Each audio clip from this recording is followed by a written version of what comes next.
The sound of metal crunching against metal echoed through the rain-soaked streets of Seoul like a death sentence. Mia froze. Her delivery bag slipped from her shoulder and hit the wet pavement with a dull thud. She stood there, heart hammering so violently she could feel it in her throat, staring at the long silver scratch she had just carved into the side of a car so expensive it probably cost more than her entire apartment building. Not just any car. A Bentley Continental GT matte silver. The kind of car that didn't belong on these narrow back streets of Hongdae, the kind that made ordinary people step aside on instinct, the kind that belonged to a man who had never once in his life worried about how to pay rent.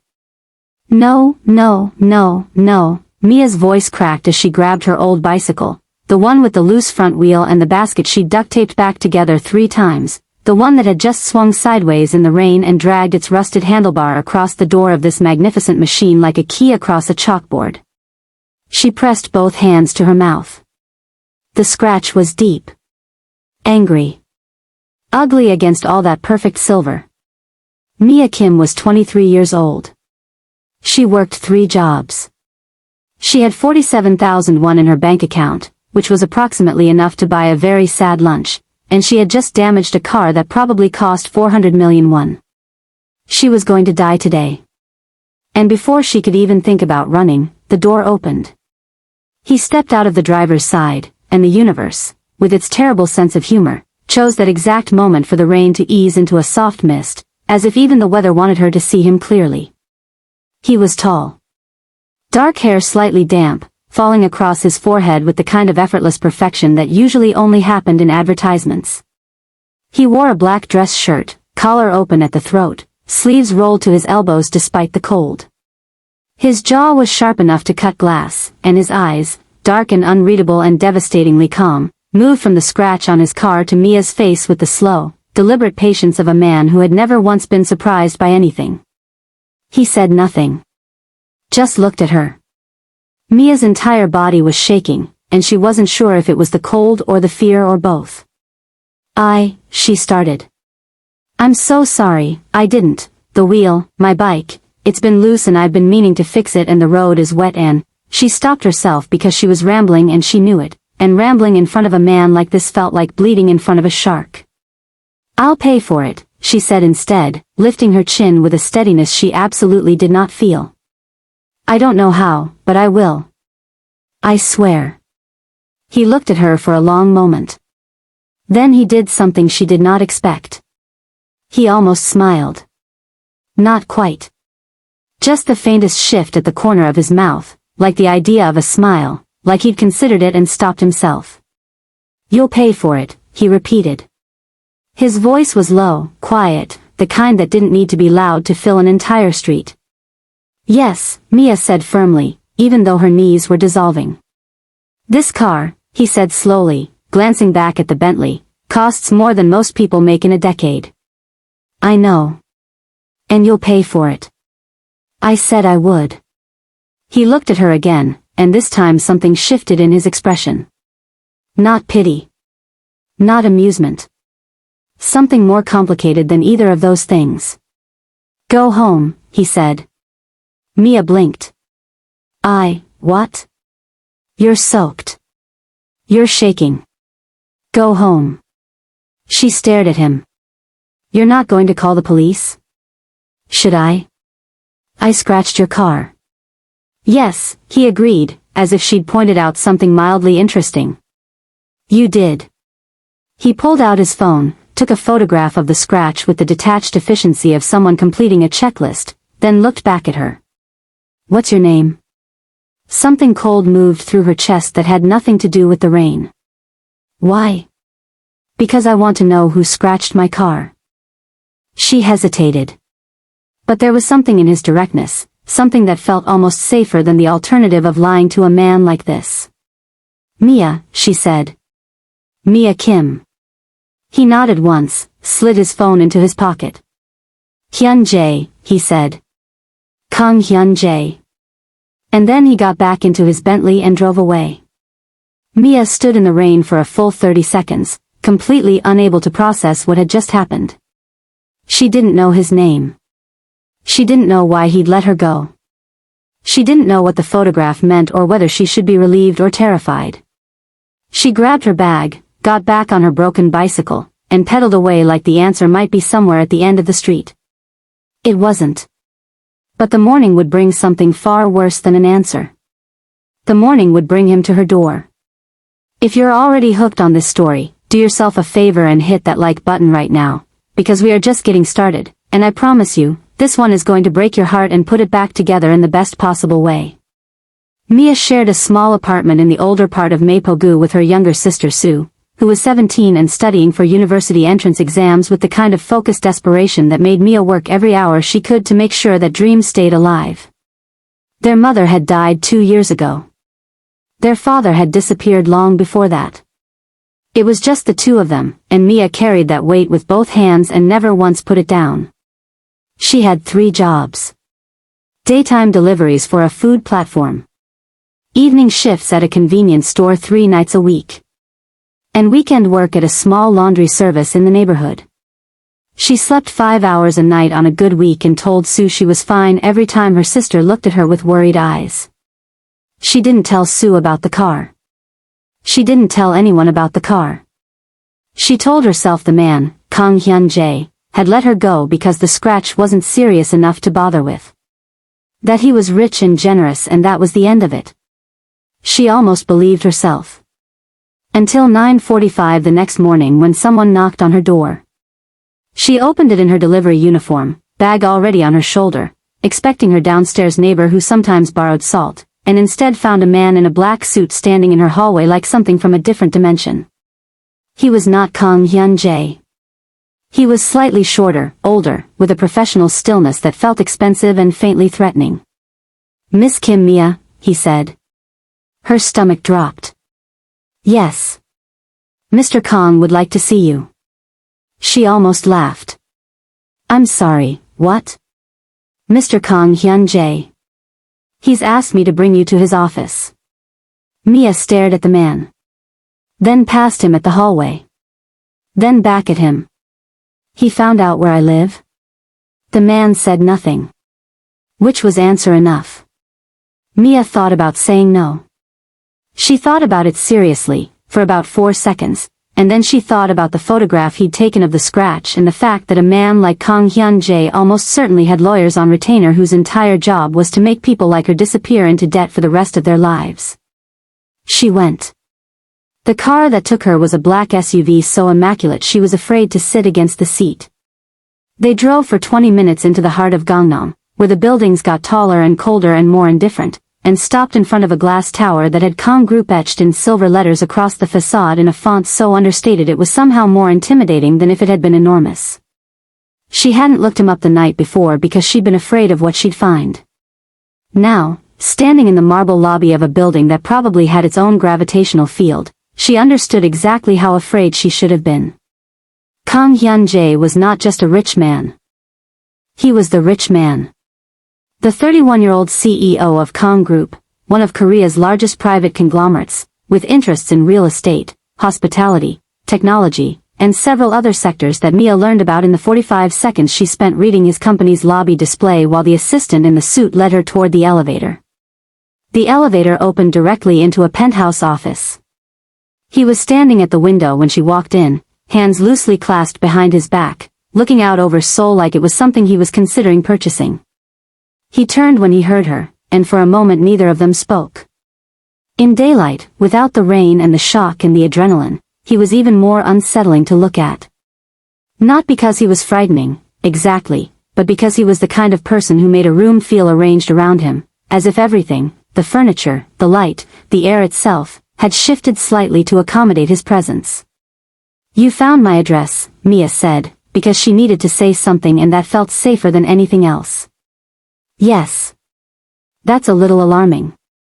"Probably," he agreed, with that same almost smile from the night before. He gestured toward the chair across from his desk. "Sit." "I'd rather stand." He looked at her with what she was beginning to understand was his default expression, a kind of careful, attentive study, like she was an equation he found genuinely interesting. "All right," he said.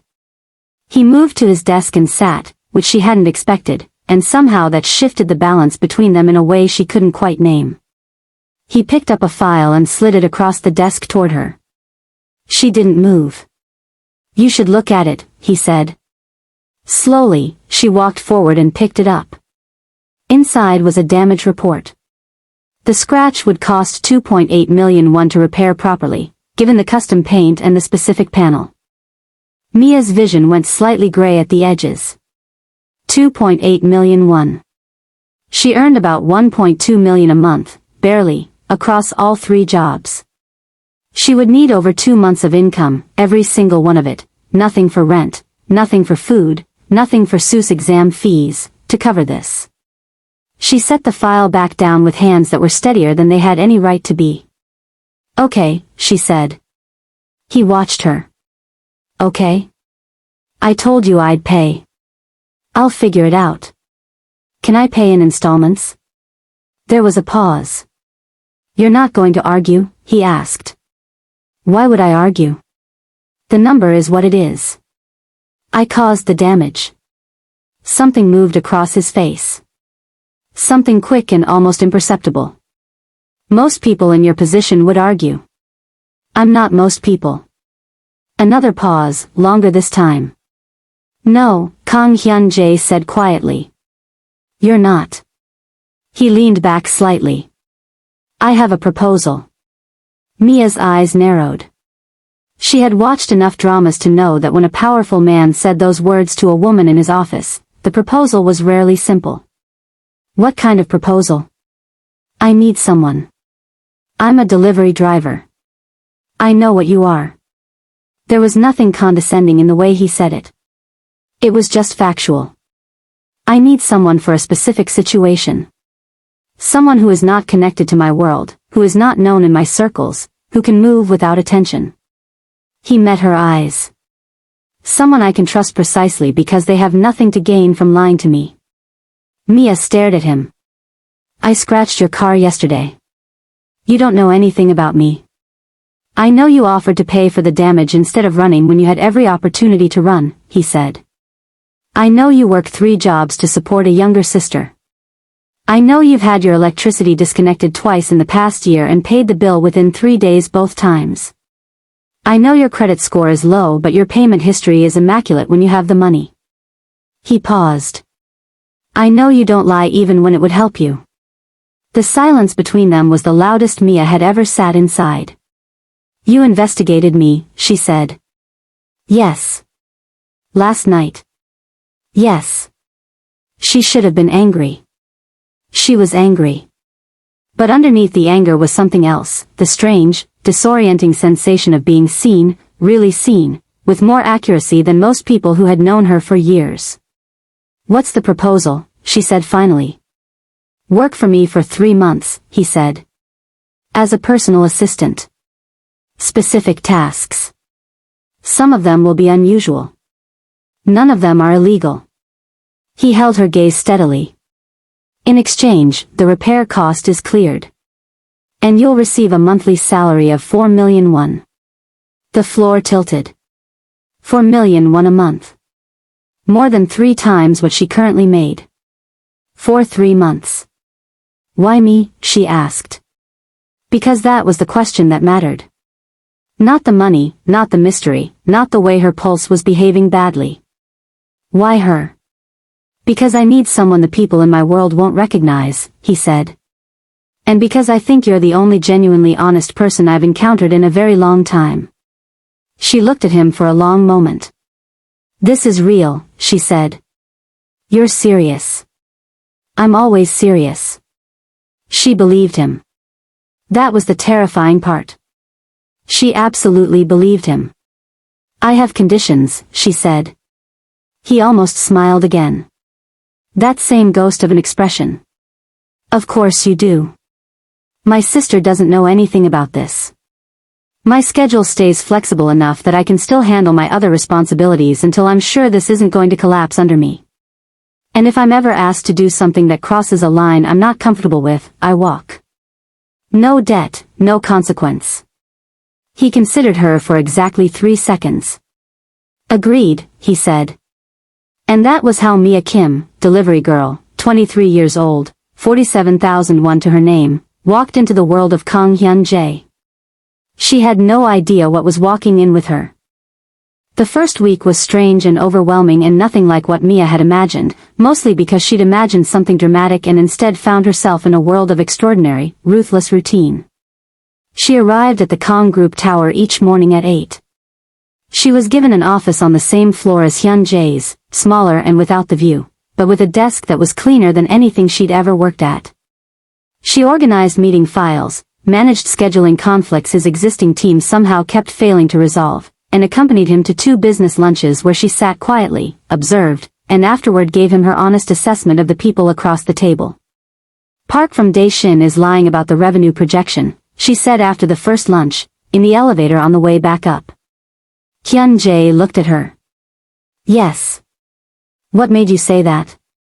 He touched his watch every time he cited a specific number. People do that when they're anchoring themselves to something solid because the words feel unsteady. There was a pause.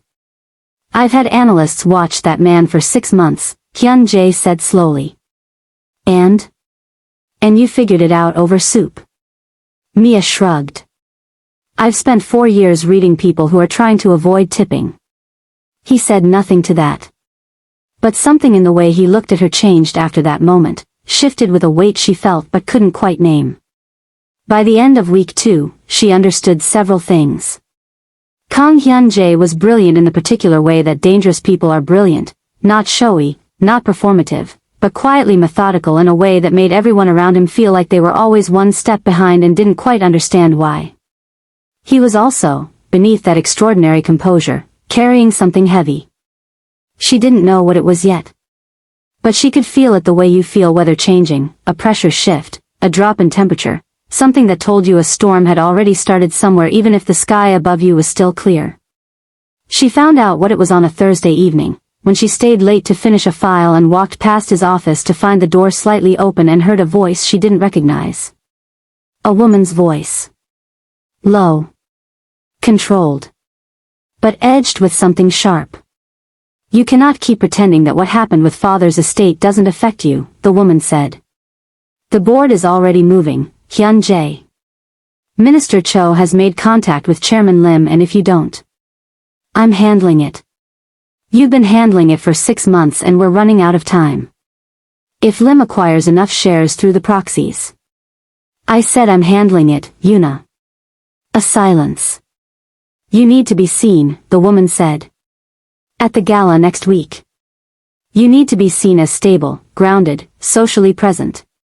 Not a recluse. Not a threat. A man with a life. Preferably. Don't. A man with a partner, Hyun Jae. The board responds to. Yuna. The way he said her name stopped the conversation completely. And then, after a pause, I'm working on it. Mia stepped back from the door very quietly and walked back to her desk and sat there staring at her screen for a long moment. Working on it. She thought about his proposal. The strange specificity of it. Someone from outside his world. Someone who could move without attention. Someone he could trust. Her stomach turned over slowly. She was not going to be a personal assistant at all, was she? She found out for certain the next morning when he called her into his office and sat across from her with the particular expression she'd come to recognize as him choosing his words with unusual care. There's a gala next Friday, he said. Annual event. Half the business establishment of Seoul will be there. Mia waited. I need to attend with someone, he said. You want me to be your date, she said flatly. He didn't flinch. I want you to attend as my partner. Yes. That's not personal assisting. It falls under the category of specific and unusual tasks that we agreed to. She stared at him. You said nothing illegal. This is entirely legal. It's also entirely manipulative. You want me to pretend to be your girlfriend to influence your board of directors. Not pretend, he said. Attend. Be present. Be yourself. He paused. I've watched you for 2 weeks. You are more composed in a difficult room than people who have been trained for it their entire lives. You read people faster than anyone on my team.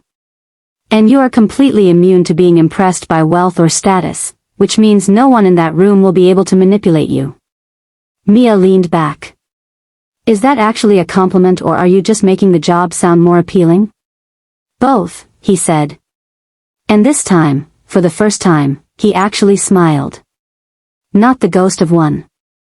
A real one. Small and contained, but real, and it rearranged his entire face into something that hit her with an almost physical force. She looked away first. Fine, she said. But I need a dress. Already handled. Of course it is. The dress was deep emerald green, and when Mia stood in front of the mirror in the room the Kong Group stylist had set up for her, she did not quite recognize herself. She looked composed and quiet and expensive in the way things are expensive when they don't need to announce it. Her hair was swept up and there were small gold earrings at her ears, and she thought, for one dangerous second, this must be what it feels like to belong somewhere beautiful. She shut that thought down immediately. Hyun Jae met her in the lobby of the venue, and for a moment neither of them moved. He was in a black suit that fit him with the precision of something made specifically for his body, which it probably was, and he looked at her with an expression she had absolutely no framework for. You look, he started. Don't, she said quickly. He stopped. Then nodded once, and offered her his arm. The gala was everything she had expected and nothing she was prepared for. The room was full of the kind of wealth that had been accumulating for generations, the kind that made itself felt in the quality of the light and the temperature of the air and the particular silence between the music. Men in suits that cost fortunes. Women in gowns that cost more. And underneath all of it, like a current of something cold and metallic, power, negotiating with itself in every handshake and every glance across a champagne glass. Mia stayed close to Hyun Jae's side and kept her expression neutral and her eyes open. She noticed things. She noticed the man who watched Hyun Jae from across the room with an expression that was too careful to be casual. Late 50s. Silver-haired. The kind of man who stood still while everything moved around him. She leaned slightly toward Hyun Jae. Silver hair. Near the left column. He's been watching you since we walked in. Hyun Jae did not look. Chairman Lim. He looks patient, Mia said. In a way that isn't about patience. More like calculation. He wants my company, Hyun Jae said quietly. Has been systematically acquiring shares through shell companies since my father's estate was opened for settlement. He believes I'm isolated enough that the board will turn. And are you? A pause. I was, Hyun Jae said. She looked up at him. He was already looking down at her.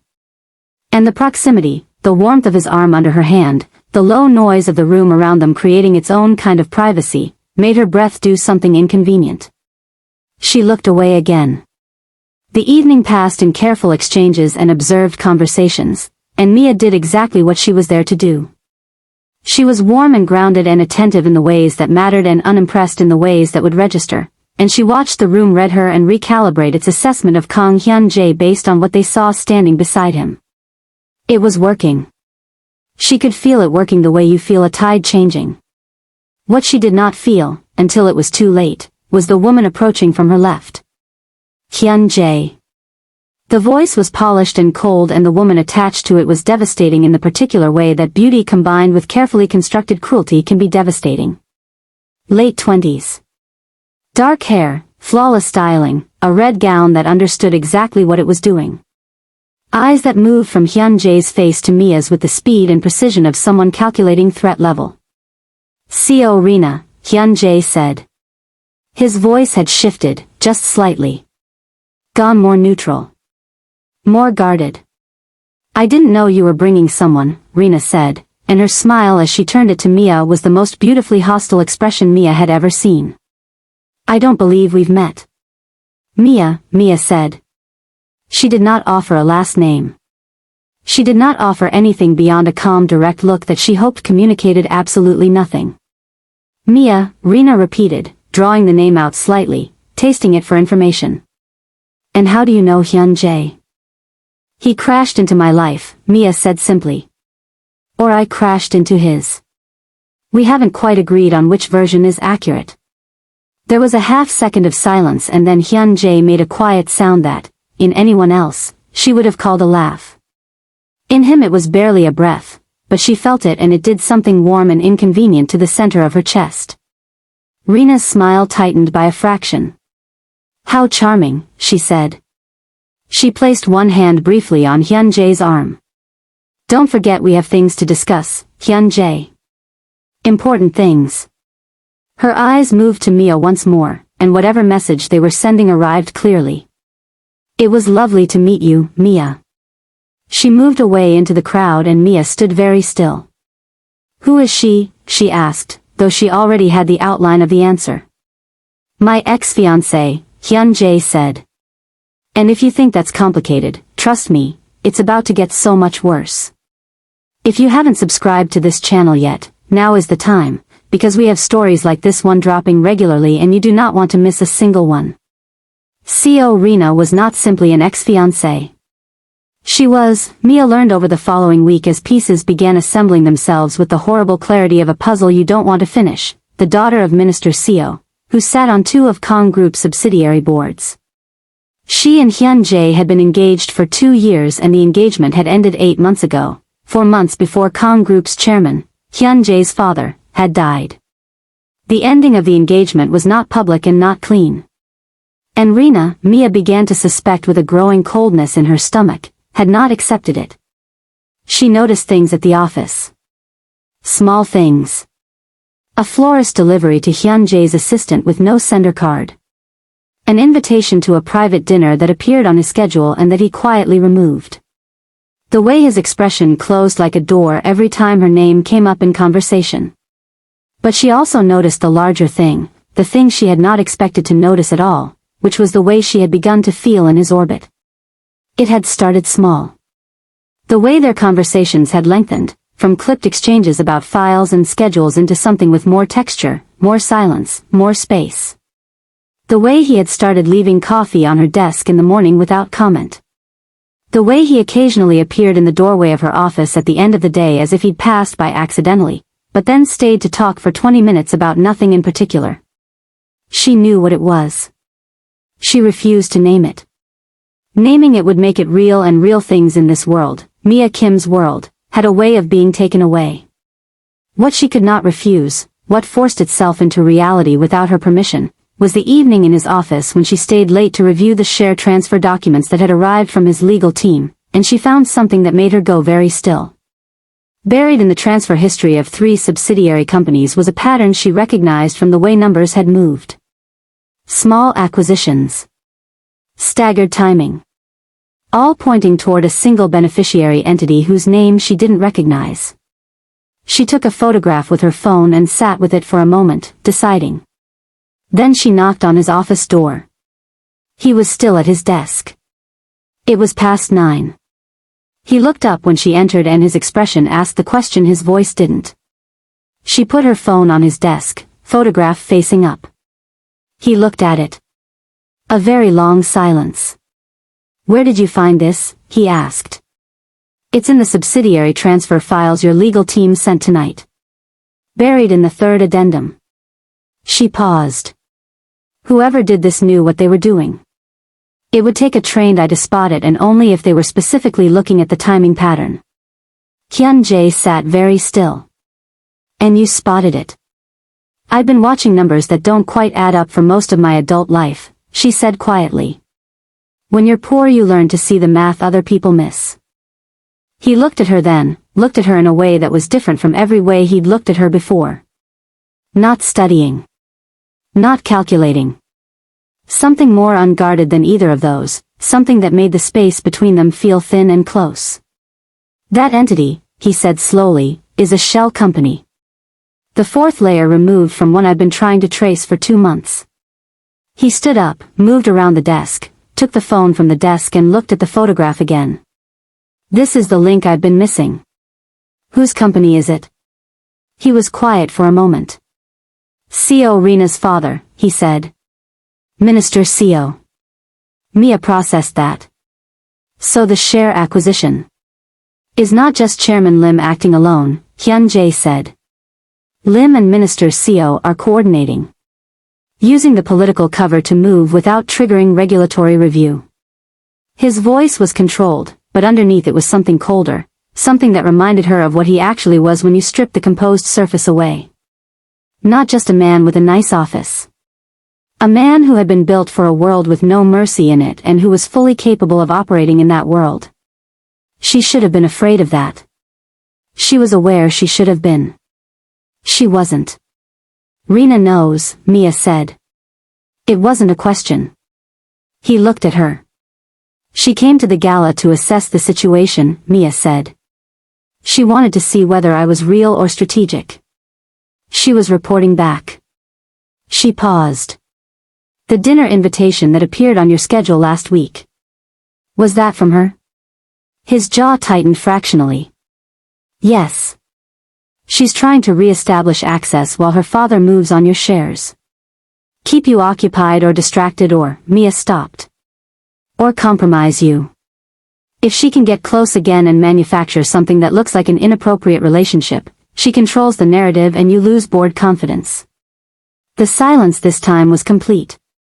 How did you think of that in 30 seconds, he said. I told you. I grew up watching people do the quiet version of exactly this to each other. He looked at her for a long moment. And then he did something she had not expected, not from this man, not in this world. He exhaled, quietly, and sat on the edge of his desk, and for just a moment he looked tired in a way that had nothing to do with being awake late. My father built this company in 30 years, he said. He gave everything to it. When he died, I expected the difficulty. The board positioning, the legal challenges. He paused. I didn't expect to feel so completely alone in it. Mia stood very still. I'm sorry, she said. And she meant it without any calculation in it, just the plain honest weight of one person acknowledging another person's pain. He looked up at her. You're not what I planned for, he said quietly. Her heart did something that was going to cause her significant problems later. Neither are you, she said. They looked at each other across the small distance of his office, at 9:37 on a Thursday night, and the thing that had been building between them for 3 weeks settled into the room with the quiet certainty of something that had decided it was finished being ignored. He moved first. Just slightly. Closed the small distance and raised one hand and brushed his thumb across her jaw with a gentleness so unexpected from a man so contained that it pulled something open in her chest before she could stop it. Mia, he said.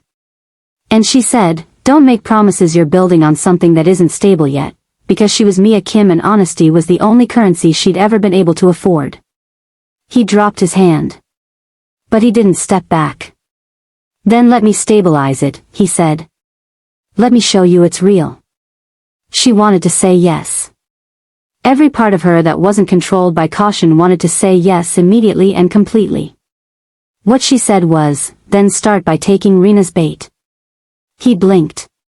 Let her think the dinner is happening, Mia said. Let her set up whatever she's planning to set up. And let me be there. The look he gave her then was something she would think about for a long time. Something between admiration and something deeper and more frightened than that.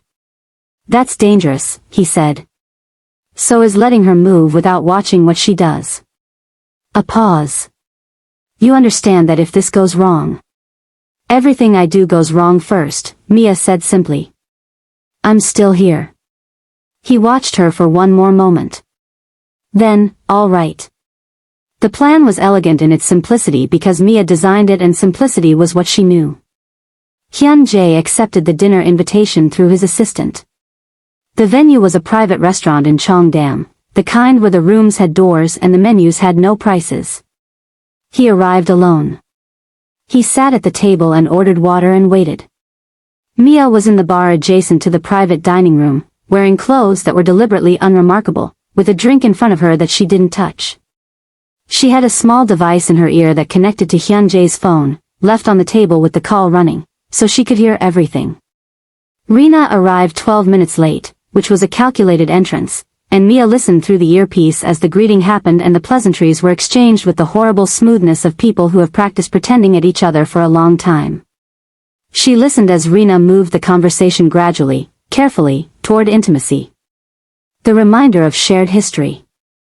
The reframing of the broken engagement as a mutual wound rather than a decision. The suggestion of what might be rebuilt. And then, at minute 23, the real move. There are people, Rina said, her voice dropping to something concerned and confidential, who are saying that this woman you've brought into your circle is not what she appears. That her background has problems. That she might be positioning herself for. Stop, Hyun Jae said.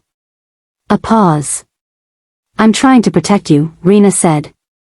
You're trying to control the conversation around her because she concerns you, Hyun Jae said, with a quiet that was more forceful than any shout. Which means she's doing something right. Another pause. The quality of the silence changed. You have feelings for her, Rina said, and the warmth in her voice had left completely.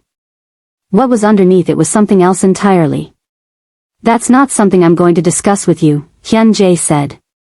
Hyun Jae. Her voice shifted again, became something cooler and more deliberate. My father has been very patient. But patience has a timeline. If you're not willing to have a reasonable conversation about the future of Kong Group's relationship with our family's interests, then... Then what? He said. Still quiet. Absolutely still. Then the shares that have been consolidating will reach their threshold by end of next quarter, she said. And the board will have a conversation without you. In the bar, Mia closed her eyes briefly. There it was. The whole shape of it, in one sentence. Not a love story. A siege. And then a door opened near the private room, and a man slipped inside with something in his hand, something small, and Mia's instincts moved before her thoughts did. She was out of her chair and at the door to the private room in 4 steps. She pushed it open. The man who had entered from the side passage was standing behind Hyun Jae's chair, and what was in his hand was a phone with its camera already recording. Whatever he'd been about to capture, Rina manufacturing a moment of intimacy, a frame that could be cropped and contextualized and sent to the right people with the right caption, it didn't happen. Because Mia walked in, and the look she gave Rina across that room was so completely calm and completely clear that Rina went still. That's enough, Mia said. The man with the phone stopped. Hyun Jae stood up. Rina looked at Mia with an expression that moved through surprise and recalculation and arrived at something that was almost, under everything else, respect. You were listening, she said. The whole time, Mia said. Rina looked at her for a long moment. Then she stood, adjusted her bag, and looked at Hyun Jae. This isn't finished, she said. No, he agreed. But this part of it is. Rina left. The man with the phone left behind her. And Hyun Jae turned to Mia in the empty private room of a very expensive restaurant and looked at her with an expression that he made absolutely no effort to contain. You came in, he said. You would have done the same for me. I've known you for less than a month. I know. The distance between them was very small. Mia, he said, and his voice on her name had a weight in it now, a fullness that was different from every time he'd said it before. I know, she said again. Because she did. She knew exactly what was in that room between them, had known it for days, had been carrying it carefully like something breakable, waiting for the right moment.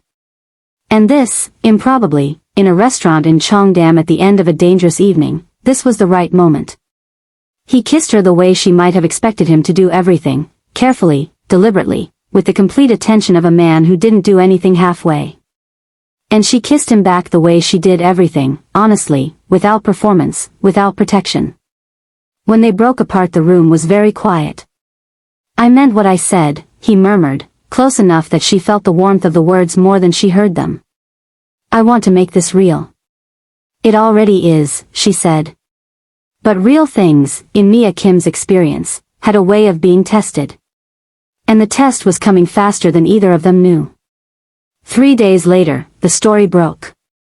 Not the story Rina had planned, because that footage didn't exist. A different story. One that had Mia's photograph alongside a headline that read, "Who is the woman beside Hyun Jae? Sources reveal suspicious background." It was a smear piece. Beautifully constructed. It cited unnamed sources who suggested Mia had a history of targeting wealthy men, that her delivery job had been a cover, that her relationship with Hyun Jae had begun as a scheme rather than an accident. It was entirely false. It was also everywhere.